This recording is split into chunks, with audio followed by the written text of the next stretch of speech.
নমস্কার। অন্বেষণ for known and আননোনের তরফ থেকে আমি সংযুক্তা।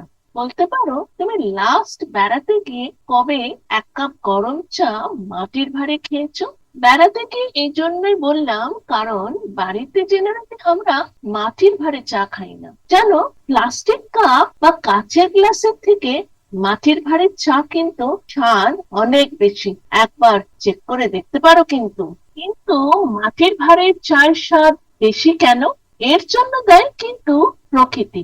আমরা যে মাটির ভাঁড়ের চা খাই সেটা বানানো হয় ক্লে বা কাদা মাটি দিয়ে। আর কাদা মাটি হলো ন্যাচারালি পোরাস। সেই পাত্রে গরম চা ঢাললে তা পাত্রের গায়ে সামান্য শুষে নেয় এবং এক অনন্য মাটির সুধাগন্ধ চায়ের মধ্যে ছড়িয়ে পড়ে।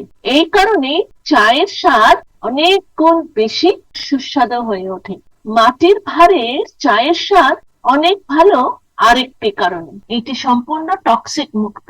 এতে নেই কোনো রাসায়নিক বা কৃত্রিম কোনো পদার্থ।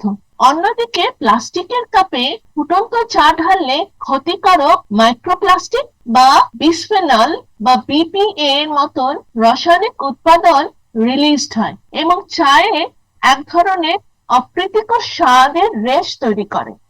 জানো, মাটির ভাঁড়ের চা কিন্তু শরীরের পক্ষেও ভালো, কারণ মাটির ভাঁড় ক্ষারীয় প্রকৃতির, মানে অ্যালকালাইন বেসড, এবং এই কারণে চায়ে থাকা অ্যাসিডিক কম্পাউন্ডের সাথে অ্যালকালাইনের একটা রিয়াকশন ঘটে। তার ফলে ঘটে পিএইচ ব্যালেন্স এবং চাকে পেটের জন্য আরো সহনীয় করে তোলে। চায়ের ভাঁড় বায়োডিগ্রেডেবল, ফেলে দেওয়ার পর মাটির তৈরি কাপ মাটিতেই মিশে যায়। প্লাস্টিকের কাপ শত শত বছর ধরে ধীরে ধীরে ভাঙতে থাকে এবং স্থানীয় নিষ্কাশন ব্যবস্থাকে অচল করে দেয়। চলো না, নেক্সট যখন আবার বেড়াতে যাবে এক কাপ চা মাটির ভাঁড়ে খেলে কেমন হয়? এতে করে ঐতিহ্যবাহী মৃৎশিল্পী সম্প্রদায় ও গ্রামীণ কারিগরদের কিন্তু উপকার হয় এবং প্রকৃতিরও উপকার হয়।